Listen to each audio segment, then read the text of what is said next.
चलिए स्टार्ट करते हैं फिर से उसी जगह से जहाँ पे हम लोगों ने छोड़ा था।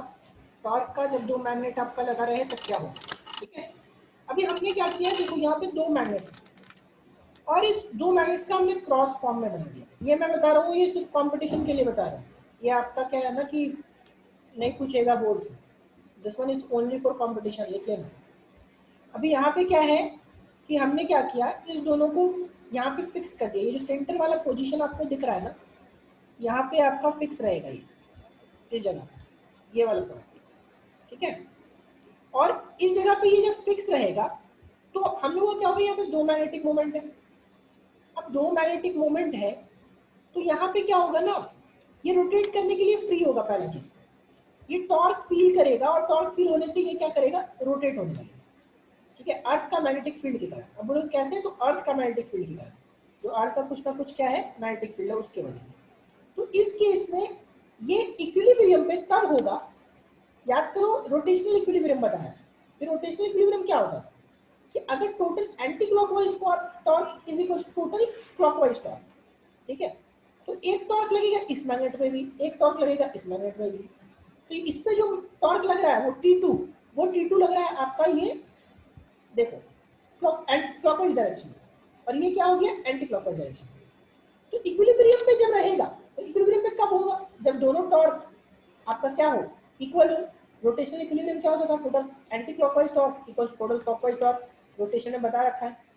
ये torque 1 will be equal to torque 2। देखो टॉर्क 1 किसके बराबर हो जाएगा, टॉर्क 2 के, तभी ये चीज आपका उसी पोजीशन पे रहेगा। नहीं तो क्या होगा, अगर कोई भी एक ज्यादा होता है, जैसे टॉर्क 1 ज्यादा होगा, तो टॉर्क 1 ज्यादा हो तो ये दोनों मैग्नेट घूमने लगेगा किस साइड में, तो एंटी क्लॉकवाइज साइड में।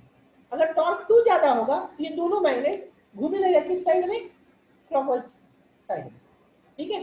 तो ये इक्विलिब्रियम पे तभी रहेगा जब torque 1 will be equal to torque 2। अब इसका इक्विलिब्रियम का कंडीशन हम निकालते हैं कि जो मैग्नेटिक फील्ड है, जनरल अगर कोई मैग्नेट स्पेस में रखा हुआ तो वो किसका मैग्नेटिक फील्ड फील कर रहा है, सिर्फ और सिर्फ अर्थ का, ठीक है। सिर्फ और सिर्फ अर्थ का। अर्थ का मैग्नेटिक फील्ड हम लोग लेके चलते हैं BH, ठीक है। अर्थ का मैग्नेटिक फील्ड कितना है, BH। तो देखो एक जो एंगल बना रहा है यहाँ से, अगर आप एक एंगल देखोगे, एक मैग्नेट का एंगल वो थीटा है, तो दूसरा मैग्नेट का जो एंगल होगा वो कितना हो जाएगा, 90 माइनस। एक थीटा दूसरा 90 माइनस थीटा, टोटल कितना 90, क्योंकि वो परपेंडिकुलरली हमने उस मैग्नेट को फिक्स किया है। तो अगर हम लोग टॉर्क एक निकालेंगे, इसका टॉर्क निकालेंगे, तो ये हो जाएगा mb sin थीटा, ठीक है। टॉर्क 1 क्या हो जाएगा, mb sin theta. mb sin theta यानी magnetic moment 1 into BH into sine theta, क्योंकि दोनों के बीच का एंगल ये कितना है, थीटा। तो दूसरे के साथ जब आप देखोगे तो दूसरे के साथ एंगल कितना है, दूसरे के एंगल ये वाला जब एंगल देखोगे BH तक, ये तो 90 माइनस थीटा है, और इसका टॉर्क कितना लगेगा, mb sin थीटा। लेकिन m की वैल्यू इसकी अलग है क्योंकि दूसरा मैग्नेट है। m की वैल्यू कितनी, m2, तो लिख देंगे m2। मैग्नेटिक फील्ड तो अर्थ की वजह से ही होगा, मैग्नेटिक फील्ड तो चेंज होगा नहीं। m2 into BH into sign 90 minus theta. यहाँ से पूरे दोनों को हम लोग सॉल्व करेंगे, साइन 90 माइनस थीटा की वैल्यू क्या हो जाएगी, कॉस थीटा। तो sine theta by cos theta क्या हो जाएगा, m2 बाई m1। तो कभी कभी ये एंगल पूछता है कि जो हॉरिजॉन्टल फील्ड है, अगर दो मैग्नेट यहाँ पे रहेगा तो जो हॉरिजॉन्टल हमारा मैग्नेटिक फील्ड है वो एंगल थीटा कितना बनाना है। तो यहाँ पे tan थीटा की वैल्यू हम इससे निकालते हैं, दो मैग्नेट से। मैग्नेटिक एक हो गया मैग्नेटिक मोमेंट 1, दूसरा हो गया मैग्नेटिक मोमेंट, ऊपर 2 है नीचे 1 है। tan थीटा की वैल्यू होगी m2 बाई m1। ये तो मैंने टॉर्क का यूज करके समझाया। हमारे पास दूसरा तरीका भी है। अगर मैं दूसरा तरीका की बात करूं तो दूसरा तरीका में आपको याद होना चाहिए कि अगर हमारे पास दो वेक्टर है और ये वेक्टर में इस दोनों का रिजल्टेंट 20 से ज्यादा आर, और ये आर अगर ये एंगल अल्फा बनाता था, मैंने वेक्टर में ये बता रखा है, ठीक है। और ये अगर वैल्यू यहाँ पे एक्स आता था और ये वाई आता था, तो आप लोग बताएंगे कि ये थीटा रहता था तो tan थीटा की वैल्यू क्या होती थी, tan थीटा की वैल्यू क्या होती थी, वेक्टर में बताया था, x sin theta by x plus y cos। Simple y by x, force अलग अलग होता था, b sin theta by a plus b cos theta बताया था। वहां तो वो वेक्टर के टर्म्स में बताया था अल्फा की value b sin theta by a plus b cos theta. But यहाँ पे सिंपली अगर देखेंगे तो ये तो हो जाएगा y बाई एक्स। तो y बाई एक्स देखो यहाँ पे y का काम कम कर रहा था, y का काम कर रहा था m2। अब बोलोगे सर y का काम कैसे कर रहा है m2? ये तो bh काम कर रहा है ना y का, तो हमने उसको रोटेट ही कर दिया था। मैंने इसी को मान लिया y एक्सिस और इसी को मान लिया x एक्सिस, ठीक है। तो ये मान लिया y और ये मान लिया x, तो y के साइड में क्या है देखो तो m2 है, और x के साइड में क्या है देखो तो m1 है। m1 यानी मैग्नेटिक मोमेंट 1, m2 यानी मैग्नेटिक मोमेंट 2। तो तब भी हम लोग लिख सकते हैं ना क्या कि m2 बाई m1। तो या तो आप टॉर्क के साइड टर्म्स में निकालो, या तो आप अपना वेक्टर का फॉर्म यूज करके निकालो। जो एंगल है आपका वो आपका क्या आएगा, y2 m2 बाई m1 आएगा, यानी y बाई x आएगा। ट्रिगो से भी निकल जाएगा, कोई दिक्कत नहीं है। ट्रिगो हमने वो जो y बाई x निकाला वो ट्रिगो से ही तो निकाला है, ठीक है। चलो नेक्स्ट इसके बाद हम लोग आते हैं, अभी देखो ये मैग्नेट को अगर हम लोग सस्पेंड करेंगे, ठीक है, तो ये जो मैग्नेट है वो क्या होगा, इस पर टॉर्क फील होगा, ये कुछ ना कुछ रोटेट होगा। तो सबसे पहले ये टॉर्क मैग्नेट था, या तो लोड स्टोन का बताया था कि लोड स्टोन को जैसे ही हम लोग हवा में क्या करते थे, सस्पेंड करते थे, तो सस्पेंड करते थे तो हम लोग क्या हो जाता था, वो रोटेट हो जाता था ऐसे 90 पे। तो अभी इसको क्या करें, ध्यान से देखना, मेरी बात को समझना। ये मैग्नेट रखा हुआ है, सस्पेंड कर दिए वायर से, और जो वायर है ये वायर, इस वायर को ही रोटेट कर। इसका सिंपल सा मैं आपको एग्जांपल दे रहा हूँ। पेन को ले लो, पेन को रबर से बांध दो और उसको रोटेट कर दो और उसको छोड़ दो, तो वो नीचे क्या होगा, वो रोटेट होगा ना, राइट। वो ऐसा भी रोटेशन आ रहा है और ये ऐसा भी रोटेशन आ रहा है एंगल पे, ठीक है। तो ये अपर एंड जब आपका रोटेट होगा तो ये एंगल जो डिफ्लेक्शन उसका रोटेटेड थ्रू अल्फा, अल्फा आपका एंगल से रोटेट होगा, तो वो जो डिफ्लेक्ट करेगा मैग्नेट, वो थीटा से मैग्नेटिक मेरिडियन से डिफ्लेक्ट कर देगा। मैग्नेटिक मेरिडियन क्या होता है ये मैं आगे जाके बताऊंगा, उसके लिए टेंशन मत लीजिए। बस सिंपल पहले ये जानना है कि मैग्नेट को अगर आप रख के रोटेट करोगे तो वो कुछ ना कुछ क्या दिखाएगा, एंगल पे ट्विस्ट होगा, और वो एंगल पे मतलब ऐसा घूमता नहीं रहेगा मैग्नेट। मैग्नेट आपका ऐसा भी घुमाओ के छोड़ोगे तो मैग्नेट ऐसा टेढ़ा हो जाएगा, राइट। तो इसी पे चीज हम लोग देखेंगे, ये डिफ्लेक्टिंग जो कपल होता है, डिफ्लेक्टिंग टॉर्क, वो क्या हो जाएगा, एम बी साइन थीटा। ये आपको पहले ही मालूम है, M B torque M cross भी देखा ना, एम बी साइन थीटा। याद कीजिए वहां पे मैंने गैल्वेनोमीटर, अभी जस्ट हाल फिलहाल में गैल्वेनोमीटर बताया था, और मैंने गैल्वेनोमीटर में बताया था कि टॉर्क वहां पे जो निकालते थे, ठीक है, वो टॉर्क निकालते N I A B sine theta equals to क्या होता था, सी थीटा। सी क्या था, टॉर्क पर यूनिट ट्विस्ट, ठीक है, और थीटा क्या था, ट्विस्ट। याद कीजिए गैल्वेनोमीटर में रोटेट करवाया था कॉइल को, समझाया था। तो यहाँ पे जब सोचो ये मैग्नेट रोटेट होगा तो इसमें दो तरीके का टॉर्क लगेगा। एक लगेगा आपका जो मैग्नेटिक फील्ड की वजह से, अर्थ का मैग्नेटिक फील्ड की वजह से होगा, जो रोटेटिंग टॉर्क होगा, जो उस मैग्नेट को रोटेट करवाए। लेकिन जो दूसरा टॉर्क लगेगा, ठीक है, रिस्टोरिंग टॉर्क, वो रिस्टोरिंग टॉर्क किसकी वजह से, ये जो मटेरियल हमने लिया है ना ऊपर, ये वायर, किस वायर की वजह से, ये वायर क्या करवाएगा हम लोग का, उसमें रोटेट करवाएगा। और वो क्या, सी है हमारा टॉर्क पर यूनिट ट्विस्ट, ठीक है, कपल पर यूनिट ट्विस्ट, और थीटा क्या है हमारा, ट्विस्ट।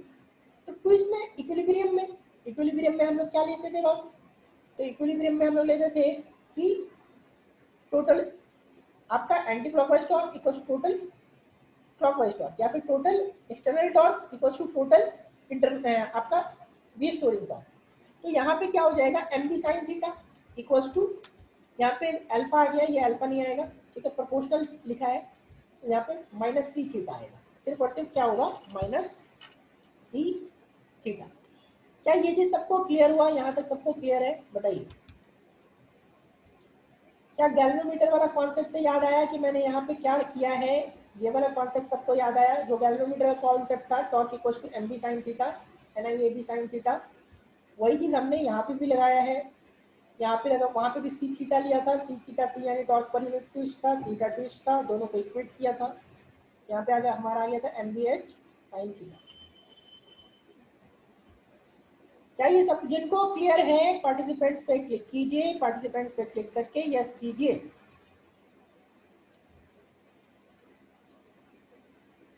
क्योंकि आपको रिलेट करना है, मैं सारी चीजें वही बता रहा हूँ जो ऑलरेडी बताई हुई चीजें।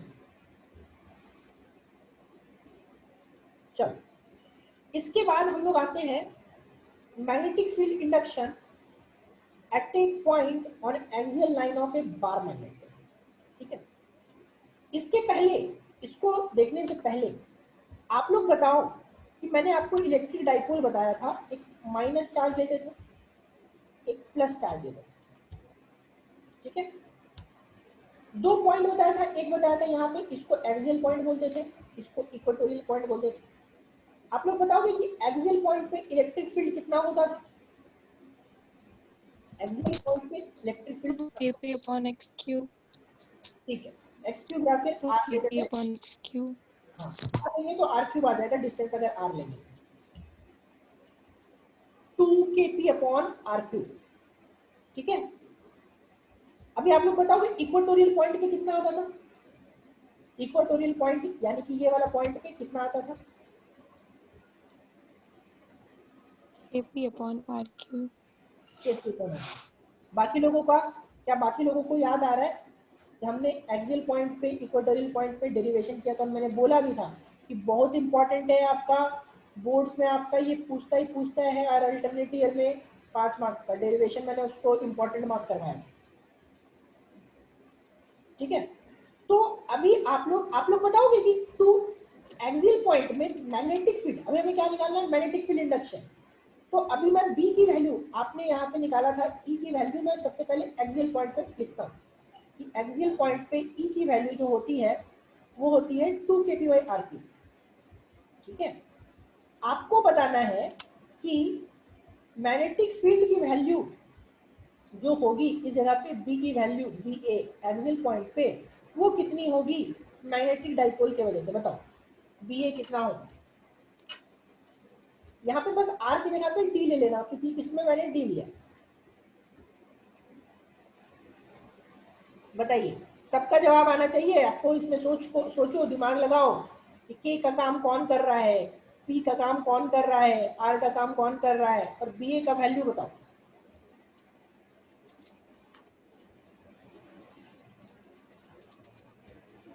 two into mu naught upon 4 pi m upon r cube, ठीक है, 2 times of mu naught upon 4 pi, P की जगह पे कैपिटल एम, ठीक है, और अपॉन आर की जगह पे यहाँ पे मैंने डी ले रखा है, तो यहाँ पे हो जाएगा डी क्यू। ठीक है, वहां पे जो पी की वैल्यू होती थी वो पी की वैल्यू होती थी क्यू इंटू टू ए, और यहाँ पे जो एम की वैल्यू होती है वो एम की वैल्यू होती है small M into two L, magnetic length याद करो, small M into two L यानी कि मैग्नेटिक लेंथ। ठीक है, तो सेम चीज यहाँ पे भी आपका फॉर्मूला आएगा, राइट? ऐसे ही हमने फॉर्मूला वहां निकाला तो डेरिवेशन किया था, तो ये डेरिवेशन हमारे यहाँ पे एक्सियल पॉइंट पे ये रहे, क्या आ गया 2, पहले तो ये तो नेग्लेक्ट करने के बाद था, नेग्लेक्ट करने के पहले आया था 2kp upon R square minus A square का power whole square, R square minus A square का होल स्क्वायर। तो यहाँ पे हमारा पहला फॉर्मूला आ जाएगा B equal to mu naught by 4 pi 2 capital M into D, D अब क्यों ले रहे हैं भाई? तो डी यहाँ पे हम लोग ले रहे हैं दोनों के बीच का डिस्टेंस, ये वाला लेंथ, सेंटर से ओरिजिन से इस पॉइंट का लेंथ, और नीचे क्या आ गया D square minus L square का पावर 2। इसमें शॉर्ट मैग्नेट के लिए लेते थे, वहां पे शॉर्ट डाइपोल लेते थे, याद कीजिए एक्स लेस देन ए लिए थे, या फिर जो हमारा एक्स का डिस्टेंस यानी कि जो एल है, जैसे ये लेंथ जो है वो लेस देन डी था, तो हमने वहां पे लिए थे ए लेस देन आर। ठीक है, तो क्या हो जाएगा हमारा mu naught by 4 pi 2m by D cube. Capital M की वैल्यू कितनी है? तो कैपिटल एम की वैल्यू है स्मॉल एम इंटू 2l। ठीक है, क्या सबको यहां तक क्लियर है? क्या ये डाइपोल वाला सबको क्लियर हुआ? बताइए।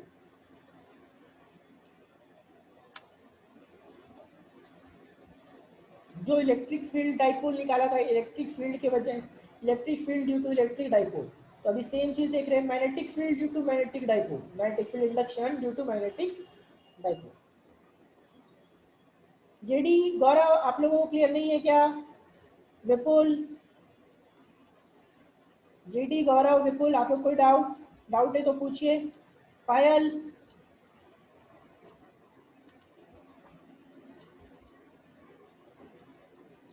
चलो ओके। नेक्स्ट हम लोग इसी तरह नेक्स्ट का भी देखेंगे। तो नेक्स्ट आपका यानी कि अब मैं आपको एक होमवर्क दे रहा हूँ, पहले ही बता रहा हूँ, आपको डेरिवेशन करना है ये मैग्नेटिक डाइपोल का, खुद से करना है जिस तरह इलेक्ट्रिक डाइपोल का किया था।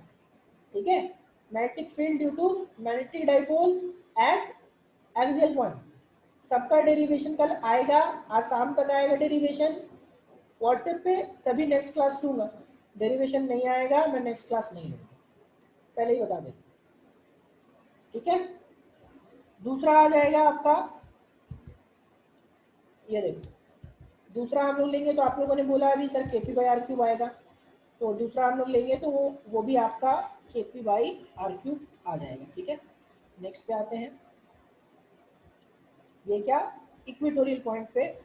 ठीक है, तो यहाँ पे एक चीज और ध्यान रखना कि एक चीज और ये ध्यान रखना है कि अलोंग,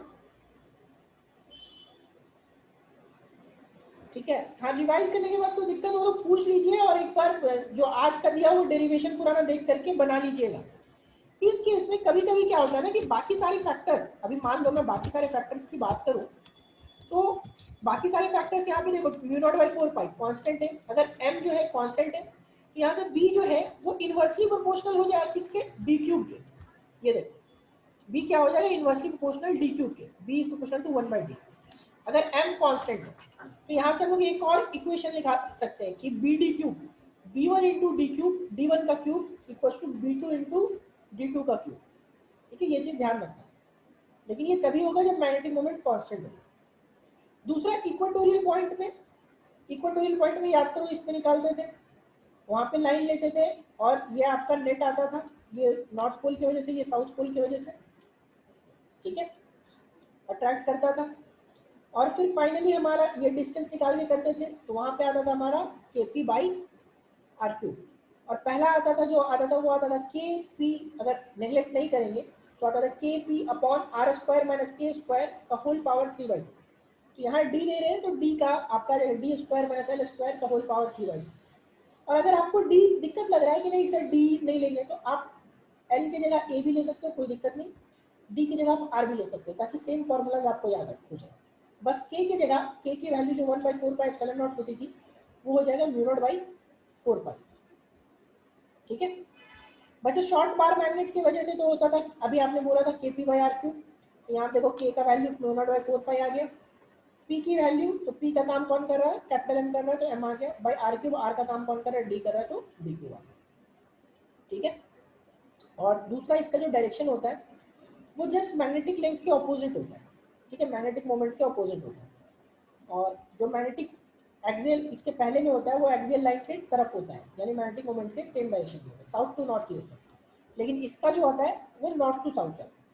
ठीक है, सेम यहाँ पे b is proportional to 1 by D cube हो जाएगा, और यहाँ पे भी आप लिख सकते हो कि b1 इंटू डी1 का cube equals to b2 into D two का होल d2 का क्यूब।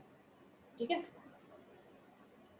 चलिए क्या पहले ये चीज बताइए, टाइम पीरियड स्टार्ट करने के पहले क्या यहाँ तक अभी सबको क्लियर हो गया है, क्या सबको ये चीज रिकॉल कर पा रहे हैं कि वहाँ हमने इलेक्ट्रोस्टैटिक्स में क्या पढ़ा था और सेम चीजें हम लोग मैग्नेटिक में पढ़ रहे हैं, बस वहाँ चार्ज की जगह पे यहाँ मैग्नेटिक पोल आ रहा है। क्या ये चीज सब रिकॉल कर पा रहे हो, क्या लग रहा है कि थोड़ा थोड़ा हम लोग पढ़े हुए चीज है ये सब, बाकी लोग?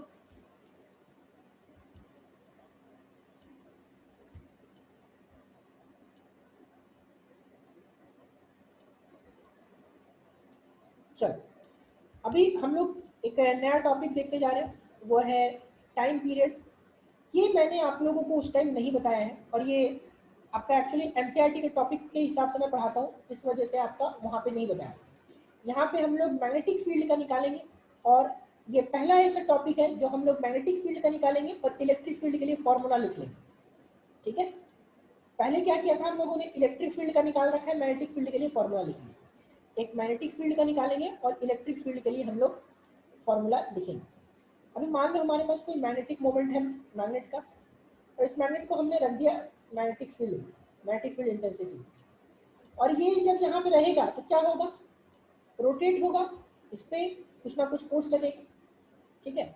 If the suspended magnet dipole और पिवोटेड कंपास, पिवोटेड मतलब कि वो काटी ठुका हुआ रहेगा, वो फिक्स रहेगा, makes a small angle theta, तो टॉर्क कितना लगेगा, mb sin थीटा।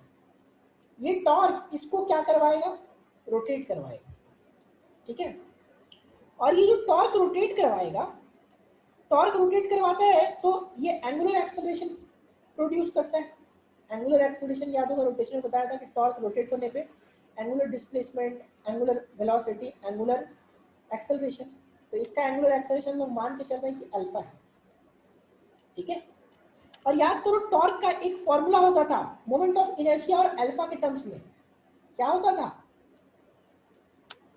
टॉर्क का जो फॉर्मूला होता था मोमेंट ऑफ इनर्शिया और अल्फा के टर्म में, वो होता था torque equals to I alpha, याद कीजिए, moment of inertia into angular acceleration, ठीक है। आई आपका क्या होता था, मोमेंट ऑफ इनर्शिया, ठीक है। तो ये जो टॉर्क है वो आपका लगेगा, एक होगा रिस्टोरिंग टॉर्क और एक होगा आपका एक्सटर्नल टॉर्क। तो अब रिस्टोरिंग टॉर्क और एक्सटर्नल टॉर्क अपोजिट अपोजिट में, एक क्लॉकवाइज एक एंटी क्लॉकवाइज, तो मैंने वहां पे आपको एक साइन कन्वेंशन बताया, ठीक है। साइन कन्वेंशन क्या बताया था कि अगर एंटी क्लॉकवाइज टॉर्क है हमारा तो क्या हो जाएगा, पॉजिटिव लेंगे, क्लॉकवाइज टॉर्क है तो क्या लेंगे, नेगेटिव लेंगे। तो यहाँ पे मैंने क्या किया, ये mp sin थीटा जो है इसको मैंने नेगेटिव ले लिया, या तो उसको नेगेटिव लो या इसको नेगेटिव लो, कोई फर्क वैसे नहीं पड़ेगा, तो मैंने इसको नेगेटिव ले लिया और टॉर्क की वैल्यू पुट कर दी कि आई अल्फा, तो आई अल्फा इक्वल टू क्या हो जाएगा, माइनस mp sin थीटा, ठीक है।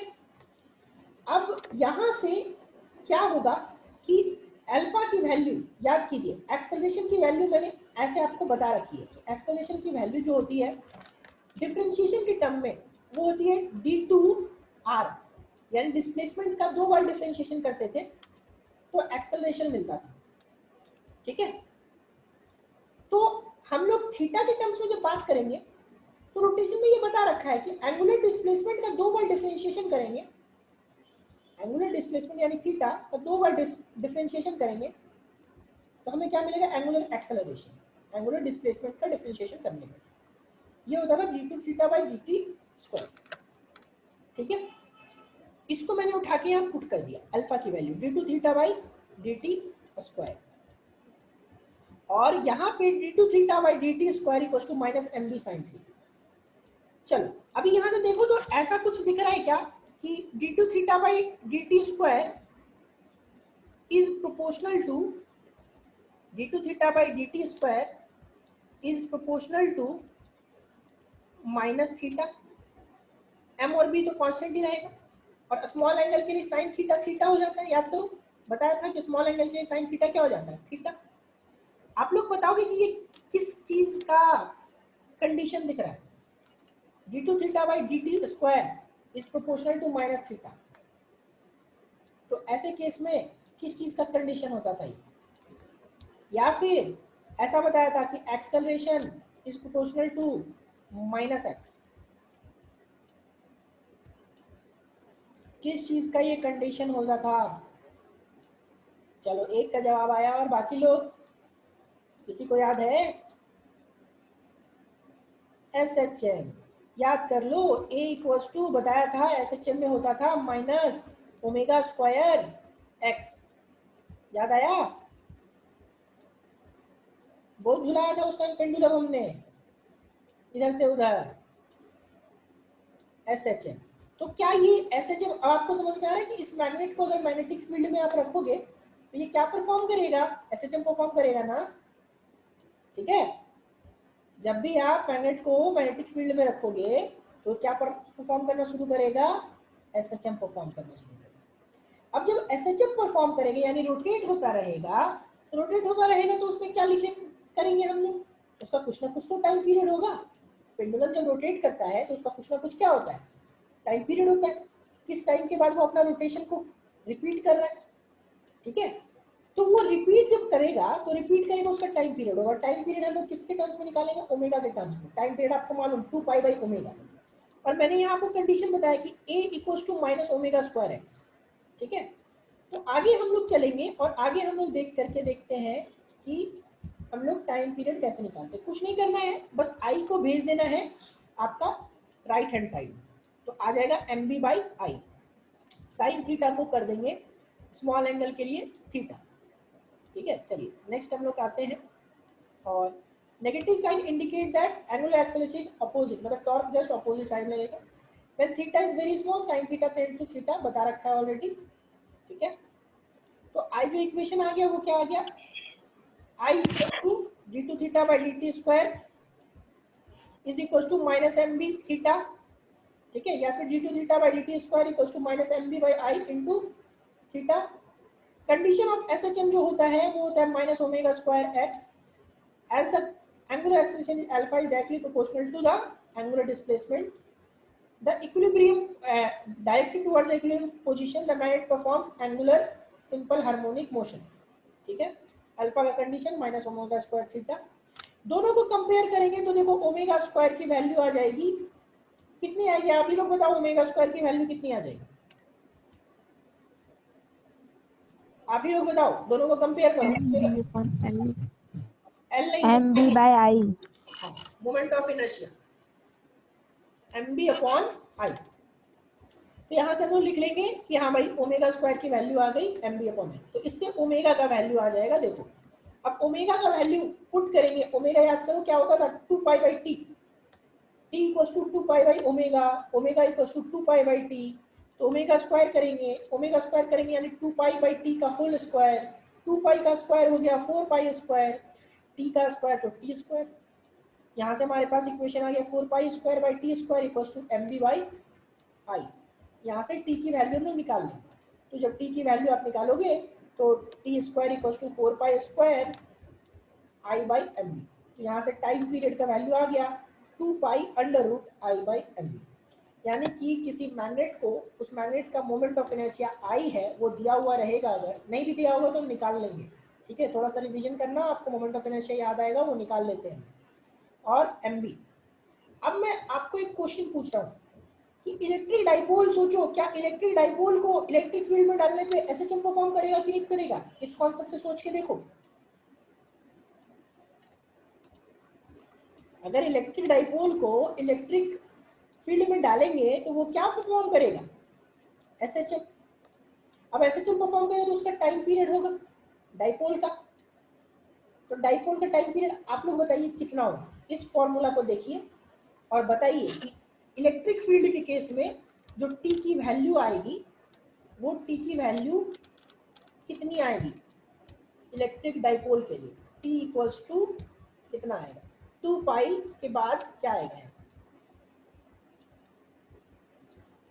मोमेंट ऑफ इनर्शिया का मोमेंट ऑफ इनर्शिया ही रहेगा, मैं बता दे रहा हूँ, सिर्फ नीचे की वैल्यूज चेंज होगी। नीचे की कौन सी वैल्यूज चेंज होगी, एम के जगह पे बताओ क्या आएगा, बी के जगह पे बताओ क्या आएगा,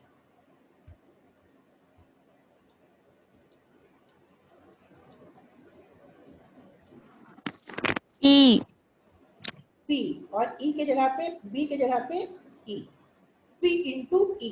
तो यहाँ पे उसका फॉर्मूला आ जाएगा 2 pi under root I by p. P क्या है, इलेक्ट्रिक डाइपोल मोमेंट, ई क्या है, ई इज इलेक्ट्रिक फील्ड, ठीक है। तो बाकी सारे टॉपिक्स का हमने क्या किया, इलेक्ट्रिक फील्ड में डेरिवेशन किया, इलेक्ट्रोस्टैटिक्स में डेरिवेशन किया, यहाँ से फॉर्मूला दिया। इस टॉपिक का हमने यहाँ पे डेरिवेशन किया और उसका यहाँ पे फॉर्मूला दिया, ठीक है। तो इसका भी डेरिवेशन आप कर सकते हो, इलेक्ट्रिक जो इलेक्ट्रिक फील्ड में है, इलेक्ट्रिक डाइपोल मोमेंट का यूज करके, इलेक्ट्रिक फील्ड का यूज करके, सेम फिगर, सब कुछ सेम, बस एम के जगह पे पी आ जाएगा, बी के जगह पे ई आ जाएगा, ठीक है। क्या ये कॉन्सेप्ट सबको क्लियर हुआ, टाइम पीरियड वाला, बताओ जिनको क्लियर है पार्टिसिपेंट्स वाले पे क्लिक करके यस कीजिए सब जल्दी से।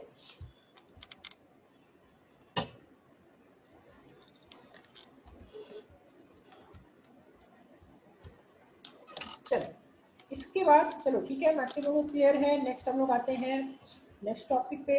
नेक्स्ट टॉपिक वैसे खत्म ही कर दिया होगा शायद मैंने, नेक्स्ट इस पे एमसीक्यूज ही होंगे कुछ। ये कॉन्सेप्ट आपका वाइब्रेशन मैग्नेटोमीटर में यूज होता है, जो आगे जाकर के आप लोगों के सिलेबस से अब हटा दिया वैसे वाइब्रेशन मैग्नेटोमीटर, पहले सीबीएसई के सिलेबस में था ही और झारखंड बोर्ड के सिलेबस में तो कभी नहीं रहा है, बट सीबीएसई के सिलेबस से वाइब्रेशन मैग्नेटोमीटर हट चुका है, ठीक है। बट टाइम पीरियड हम लोग को ध्यान रखना है कि 2 pi under root I by m b होता है, बी की जगह में बस हम लोग अर्थ का मैग्नेटिक फील्ड ले लेते हैं, ठीक है। अब बोलोगे सर वाइब्रेशन मैग्नेटोमीटर क्या होता है, तो वाइब्रेशन मैग्नेटोमीटर कुछ नहीं है, आप मैग्नेट ले लो, उसको अर्थ के मैग्नेटिक फील्ड के रिस्पेक्ट में जब आप रखोगे ना, तो वो मैग्नेटोमीटर क्या है ना कि ऐसा ऐसा ऐसा ऐसा रोटेट होता रहता है और रोटेशन परफॉर्म करता है, ठीक है। तो वो आपका रोटेशन होगा तो उसका कुछ ना कुछ टाइम पीरियड होगा, तो उस वाइब्रेशन मैग्नेटोमीटर में रोटेट हो रहा है तो उसका हम लोग टाइम पीरियड निकालते हैं, ठीक है। हाँ, कंपास टाइप से बोल सकते हैं, ठीक है। अब देखो यहाँ पे मैग्नेटोमीटर, अभी मोमेंट ऑफ इनर्शिया आप जब बार मैग्नेट का निकालोगे तो याद करो आपका, मैंने रेक्टेंगल का आपको मोमेंट ऑफ इनर्शिया बताया था, निकलवाया था प्रॉपरली, इसको निकलवाया था डेरिवेशन के साथ रेक्टेंगल लैमिना का। तो वहाँ पे आप मैग्नेटिक मोमेंट ऑफ इनर्शिया जो यूजुअली हम लोग लेते हैं बार मैग्नेट का, वो लेते हैं m times of l square plus b square by 12। L is the length of the magnet, b is the breadth of the magnet, ठीक है। तो ये आई की वैल्यू, ये आपका जो पूछेगा, ये आपका कंपटीशन में पूछेगा आई की वैल्यू, तो आई की वैल्यू आपको एटलीस्ट निकालनी आनी चाहिए।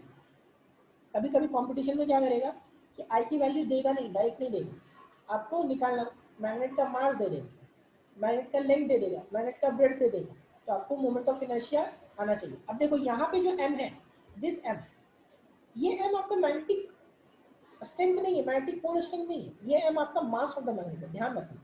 मोमेंट ऑफ इनर्शिया में हम लोगों ने जो देखा था, वो हम लोगों ने क्या देखा था, आई मास का मेजर ऑफ मास होता है, राइट। तो मेजर ऑफ मास होता है तो वहां आपको ध्यान रखना होगा कि ये एम जो है वो मास है, ठीक है। चलिए यहाँ पे लिख भी दिया मैंने सारा कुछ, m mass of the magnet, l length of the b breadth और बी एच जो है हॉरिजॉन्टल कंपोनेंट ऑफ अर्थ, ठीक है। अब यहाँ पे क्या हो जाएगा कि अब मैग्नेट, जो भी मैग्नेट हमारा रहेगा वो हम लोग इसमें क्या करेंगे, जब भी इसको रखेंगे तो इसका टाइम पीरियड टी होगा। तो अगर मोमेंट ऑफ इनर्शिया बढ़ा दिया और मैग्नेटिक मोमेंट क्या हो गया, बढ़ा दिया, तब कैसे होगा, तो अगर दोनों ही बढ़ा देंगे तो आपका एक दूसरे के ऊपर प्लेस कर दिया, मान लो यहाँ पे दो मैग्नेट्स रख दिए, ठीक है, एक मैग्नेट ऐसा और दूसरा मैग्नेट इसके जस्ट ऊपर, तो ऑब्वियस सा बात है कि आपका मोमेंट ऑफ इनर्शिया बढ़ जाएगा, लेकिन जो मैग्नेटिक मोमेंट है वो भी बढ़ जाएगा क्योंकि पोल स्ट्रेंथ बढ़ जाएगा, लेंथ उतना ही है, पोल स्ट्रेंथ बढ़ जाएगा, तो जो मैग्नेटिक मोमेंट होगा वो भी क्या हो जाएगा, बढ़ जाएगा, ठीक है, कितना 2 टाइम्स। तो नेट जब आप देखोगे तो नेट उसके टाइम पीरियड पे कोई फर्क नहीं पड़ेगा। बहुत लोग ऐसा सोचेंगे कि एक मैग्नेट के ऊपर दूसरा मैग्नेट रखनी है तो उसका टाइम पीरियड बढ़ भी सकता है, घट भी सकता है, लेकिन ऐसा नहीं होता, उसका टाइम पीरियड जो होता है वो सेम रह जाता है। क्यों? क्योंकि उसका मैग्नेटिक मोमेंट भी डबल हो जाता है और आपका क्या होता है कि मोमेंट ऑफ इनर्शिया भी डबल हो जाता है, इस वजह से दोनों कैंसिल आउट हो जाता है, ठीक है। और कैंसिल आउट हो जाएगा 2i बाई 2 एमबीएच, नेट आपका जो टाइम पीरियड है वो सेम ही रहता है, ठीक है। अब नेक्स्ट जब आएगा, इस बार हम लोग अपोजिट रख देंगे। अपोजिट का मतलब क्या हुआ कि एक मैग्नेट का नॉर्थ पोल यहाँ नॉर्थ है और दूसरा साउथ है, ठीक है, और इस बार जो रखेंगे एक के ऊपर एक, वो इस साइड नॉर्थ रहेगा और इस साइड साउथ रहेगा, ठीक है। तो ऐसा रखने पे जो नेट मैग्नेटिक फील्ड हो जाता है वो नेट मैग्नेटिक फील्ड जीरो हो जाता है, नेट मैग्नेटिक फील्ड भी जीरो हो जाएगा और नेट मैग्नेटिक मोमेंट भी जीरो हो जाएगा, ठीक है। तो आपका समथिंग बाई जीरो क्या होता है, इन्फिनिटी होता है, ठीक है। तो समथिंग बाई जीरो यहाँ पे टाइम पीरियड कितना हो जाएगा, इन्फिनिटी। अब इन्फिनिटी का क्या मतलब कि वो कभी रुकेगा ही नहीं, वो ऐसा घूमता जाएगा घूमता जाएगा घूमता जाएगा, ठीक है। अपना मोशन घूमता क्या, वो टाइम पीरियड इन्फिनिटी होगा, बहुत टाइम के बाद वो आपका रोटेशन को रिपीट करेगा इनफाइनाइट टाइम्स, ठीक है। क्या ये दोनों कॉन्सेप्ट सबको क्लियर हुआ? तो दोनों मैग्नेट को एक दूसरे के ऊपर रखेंगे तब क्या होगा, जब साथ में नॉर्थ नॉर्थ को एक जैसा रखेंगे तब क्या होगा, साउथ साउथ को एक जैसा रखेंगे तब क्या होगा।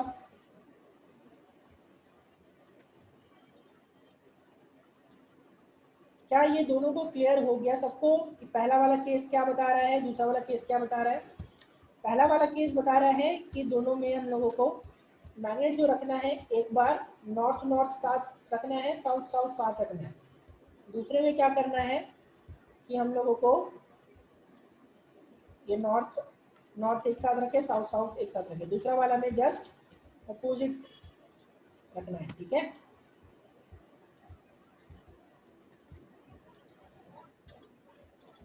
चलिए इसके बाद हम लोग आगे बढ़ते हैं और देखते हैं आगे क्या है। अभी और बताओ, ये छोड़ दो, बताओ।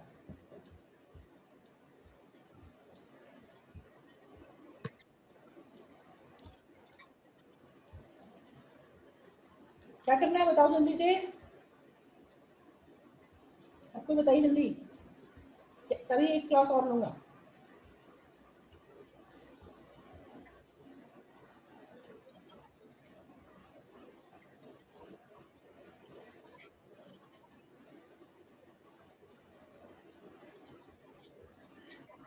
चलो ठीक है, आप लोग एक काम करो, नोट स्लाइड्स बना लो। इसके पहले आज मैं यहीं पे ख़त्म करता हूँ। तो नोट्स बनाने में भी आप लोगों को टाइम लगेगा। वीडियो में आपको मोस्ट प्रोबेबली अपडेट करके भेज दूंगा, शाम तक आपका वीडियो अपडेट हो जाएगा, ठीक है। और तब तक आप लोग नोट्स बना लो, और 2-3 दिन में फिर हैंड रिटन नोट्स जैसे ही आएगा मैं आपको करके भेज दूँगा, ठीक है। स्क्रीनशॉट सब ले लिए हैं ना? चलो आज इतना ही रखते हैं।